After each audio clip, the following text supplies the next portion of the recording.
Your support triage job runs fine in the demo. Then production hits one message where the large language model says, "Sure, here is the JavaScript object notation, or JSON," and wraps the object in a friendly sentence. Your Python parser throws, the worker retries, the same bad output comes back. Now the queue is backing up, not because the model was dumb, but because your program expected data and you asked for prose with a costume.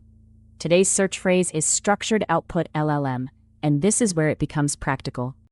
The beginner move is to write, "Please respond only in JSON."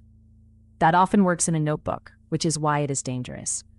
It is a request, not a guarantee. The model may add an explanation. It may omit a field when the value feels obvious. It may change a string into a list because the input had multiple items. It may include a trailing comma, or use a key named priority in one call and urgency in the next. A human can adapt to that. A program usually cannot. Prose answers end at a human reader. Structured answers feed the next step in a pipeline. Structured output means the application programming interface is told the shape of the answer you need. The object fields, types, required properties, allowed values, and sometimes nesting rules. In modern model APIs, this is often called structured outputs, response schemas, JSON schema mode, or function calling. The names vary, but the idea is the same. Do not merely ask the model to behave. Constrain the output channel when the provider supports it. That makes the model much more likely to produce parsable data. Then, your code validates it before trusting it. Schema modes are a contract about shape, not a promise that the meaning is correct. The build is simple. First, define the smallest schema your code actually needs. Not the nicest answer, the needed fields. Second, call the model using the provider's native structured output feature if it exists. The function shape is usually something like call model messages schema, returning a parsed object or a response with a structured field.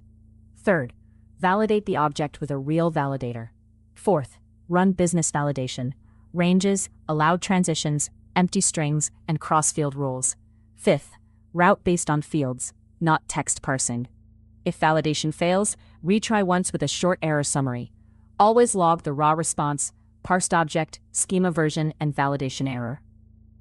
Imagine a beginner support agent that reads a user message and chooses a queue. The naive prompt says, "Classify this ticket and explain."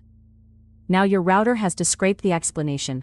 Better, ask for a structured object with category as one of billing, bug, or how-to.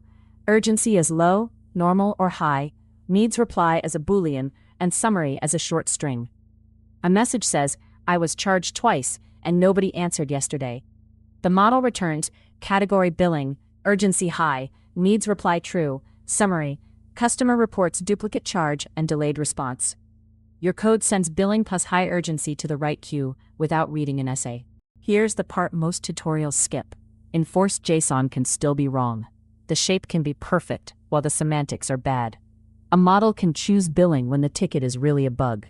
It can return confidence 0.91 because the schema allows a number, not because it measured anything. It can put an empty string into a required field unless your schema blocks it. A date can match the format and still be impossible for your workflow. Native structured output also has trade-offs. Complex schemas can reduce reliability. Some providers support only part of JSON schema, and model refusals or safety responses may arrive outside your happy path. Treat structure as the first gate, not the final truth.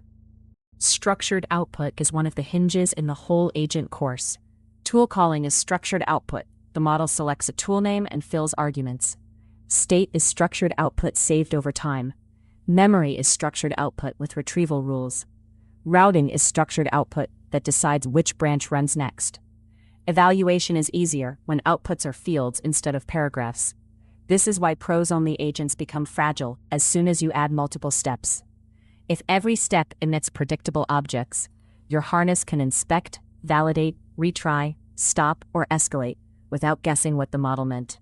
Try this safely on your own machine in 10 minutes. Create a file called extractticket.py. Define a schema with category, urgency, and needs reply. Use your current model provider's structured output mode if you have one. If not, still write the schema and run the validator against a few saved sample outputs. Feed 5 messy local strings, a billing complaint, a password question, a vague angry message, a feature request, and 1 empty message. Print the parsed object, validation result, and route decision. Then deliberately test a bad output with a missing urgency field. Your script should reject it before routing. 3 beats to keep. First, prose is for humans, JSON is for programs.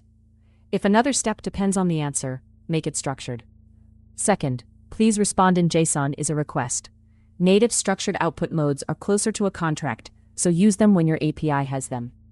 Third, even valid JSON can do semantically wrong, so keep validation in the loop. Tomorrow we keep building toward reliable agents, one foundation at a time. New Agent Foundations episode daily, and the paid libraries at aislabs.ai go deeper with production patterns and reusable code.